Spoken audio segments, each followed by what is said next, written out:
everybody and welcome back to my channel. My name is Shaki and today I'm going to be refilming my Sims-a-Thon TBR.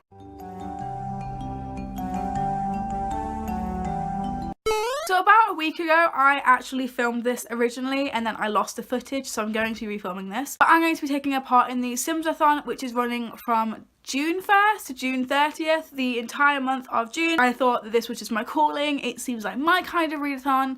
I'm a bit bummed that I won't be able to vlog it on my booktube channel, but I will be vlogging on my main channel because I do weekly vlogs on there anyway, so it just kind of made sense. I'm also kind of bummed that my original video of this got lost and I deleted it by accident, but you know, things happen, it's fine. The basic premise of the Sims-a-Thon is basically it has like challenges and points according to how you might play the game. It will make more sense as I'm going through them, but the general point of this readathon is to get as many lifetime points as you can possibly get in your own little reading around the Sims game, and I think this is really interesting. It was right up my street and there was no way in hell that I was not going to participate. So without further ado, let's get into my TBR. Little disclaimer before we do get into my TBR, now I'm saying that, is I can't remember from the video because I watched it so long ago and I'm having to like refilm. I can't remember if Brittany said, the creator of, I didn't even say the creator of the fucking readathon. It was Brittany, by the way, God bless her soul. I can't remember if Brittany said if we could double up or not. I remember her saying that we could do the same challenges twice, you can get married twice, fall in love twice, etc. But I can't exactly remember if she said that we could double up or not. So I'm going to presume that we can. If we can't and she lets me know that we can't, that's fine. But this is my TBR as it stands, so you'll have to find out in my vlogs, which will be on my other channel, which is linked down below, if it changes and if we can or can't double up. I'm sure I'll let you know, but this is as it stands and I hope that it's okay because I really don't want to change it because I really like my TBR. So as the little Ravenclaw that I am, I decided to print off the sheets. You can't really see them that well. I decided to print off the sheets that Brittany made, and I think that they're stunning. She had some help from other people. I can't remember who they are, but they did an excellent job. I have this one, which is the life mode one, and I also have the jobs one that she made, and I think they're excellent. I think they're really well made. So as you can see by this nifty little graphic that Brittany had made, you start here. So you start non-existent to the Sims world, and then you gradually make your way down to the live mode, where you can kind of pick and make up your points as you please. So we have to start with either creating a sim or choosing a household, and I'm going to be original and say I'm going to create a sim. The challenge for that is to read a first book in a series, and that is worth 5 points. So my first book of the Sims-a-Thon is going to be The Bells by Donielle Clayton. This is the first in a series. I can't remember what the series is called, but I do have the second one if I want to just get hooked on them. So what I understand from this book and from BookTube's explanation of it, it's basically about this group of women who are so beautiful and beauty is power, called the Bells, and the main character Camila wants to be the prettiest belle. She wants to be the chosen one. She wants to go off and she wants to like assist the royal family. But then Camila finds out how corrupt the royal family is and how corrupt being a belle is, and she has to make a decision whether she wants to speak up or whether she wants to just go along with it. And I'm really excited. I love corruption. I love kind of utopian but dystopian on the inside. I can't wait for this. I can't wait to finally get the hype. Moving on, we now have to choose between buying a house or building a house, and again, I'm not gonna be basic, I'm gonna build a house. So the build a house challenge is to read something set in a different world, and this is with 3 points. For building a house, you have to do 3 extra challenges. With buying a house, you only have to do an extra 1. So I'm gonna do, of course, all of the extra challenges that are worth 2 points each, including perfect the layout, interior design, and landscaping. So I've actually decided to double up on the build a house and the perfect the layout challenges, which are to read a book in an interesting format and read a book that happens in another world. So of course I had to go with Obsidio by Amy Kaufman and Jay Kristoff. This is the last book in the main Illuminae Vow trilogy. I know that there's more going to come out of prequels and sequels and stuff like that, but this is going to be the last one in like the 3 of them, like Illuminae,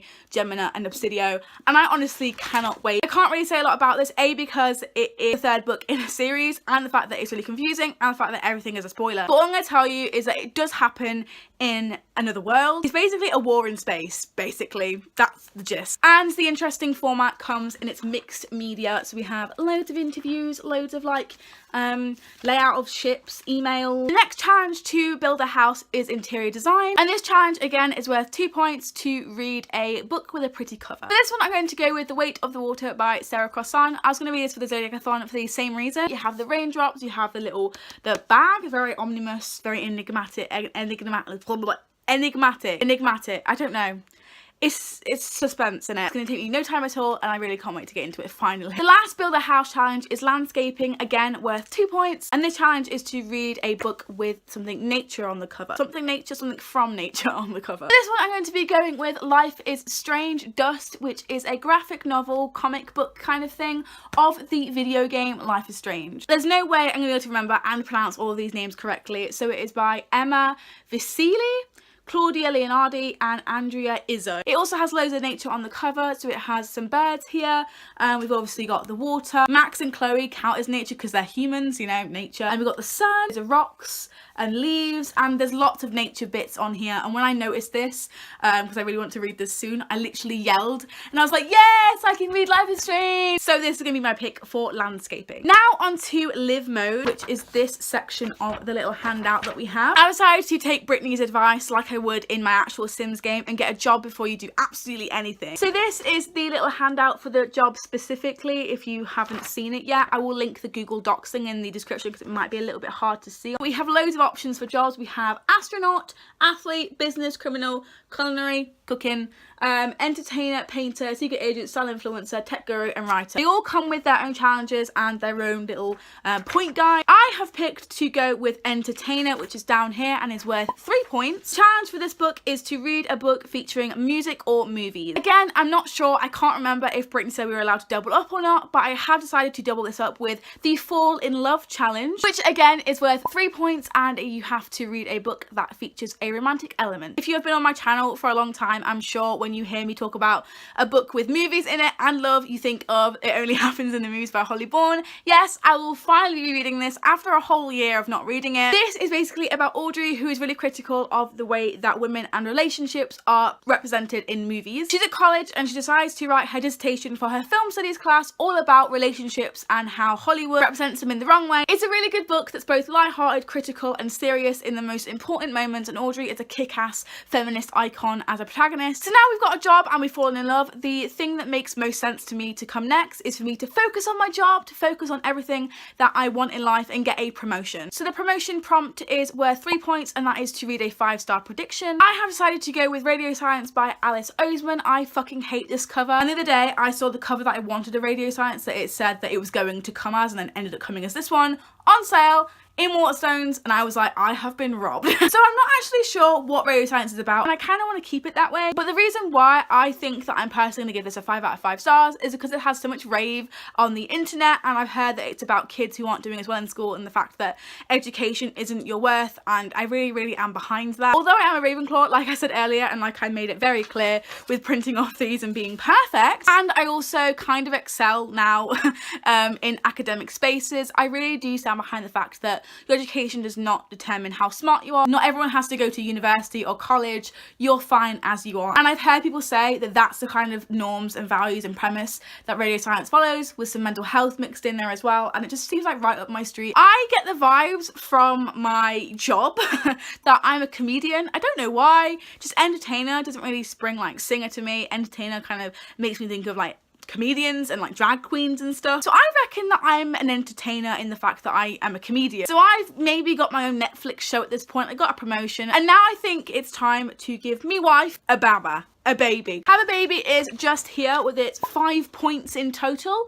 and it is to read a book that features a child. So the book that is featuring a child that I've decided to pick for the challenge is The Curious Incident of the Dog in the Nighttime by Mark Haddon. One of the reasons why I just really wanted to read this as soon as I picked it up from the charity shop is because it has autism, specifically Asperger's rep, and that is something that I'm unfamiliar with. Me being someone who's very passionate about mental health and mental well-being, this is right up my street, and I should probably read it and find more. Now it is time to move to the top of my career. So maybe I'm like Lee Evans at this point and I'm looking at retiring. The challenge for reaching the top of your career, of any career, it doesn't matter on which career you pick, is to read a finale, and is worth 5 points. The finale I have chosen is Mockingjay by Suzanne Collins, because I have read Catching Fire and The Hunger Games, and now it's time to read Mockingjay. I have an audiobook of this, and I can read this while playing Sims because I haven't been playing it since my A-levels really started, and I'm really excited to get back into it. This is the perfect chance. If you don't know what The Hunger Games is about, the entire trilogy, then welcome back to civilization. You've been living under a rock. The Hunger Games is basically about Panem, which is a dystopian version of America. I'm pretty sure like into subsections of like the States. They've been at civil war for a very long time, and one of the ways that the Capitol try and like oppress them and to make them obey is to host a Hunger Games every second year. I think it's every 2 years. In the first book, we join Katniss as our main protagonist, who is 17, and obviously everyone who goes into the Hunger Games is aged 11 to 18, which I find bullshit, but never mind. Her sister Primrose turns 11 and is entered to the Hunger Games for her very first time and is unfortunately pulled out. Katniss's sisterly instincts kick in and she offers to volunteer herself and to fight in the Hunger Games in place of her sister. She joins Peter in a bid for their lives, for their freedom, and to find out a lot more under the surface rather than just the Hunger Games, the corruption of President Snow and all of the leaders and the victors and the Capitol in general. With all jobs comes stress, and reaching the top of your career is going to generate some stress. I'm just stressed as an entertainer, and then my sexy little assistant, you know, slides her way over to my desk and is like, hey, do you need some de-stress? Why have I got a story? This is a readathon TBR, not The Sims. So my little assistant is like, hey,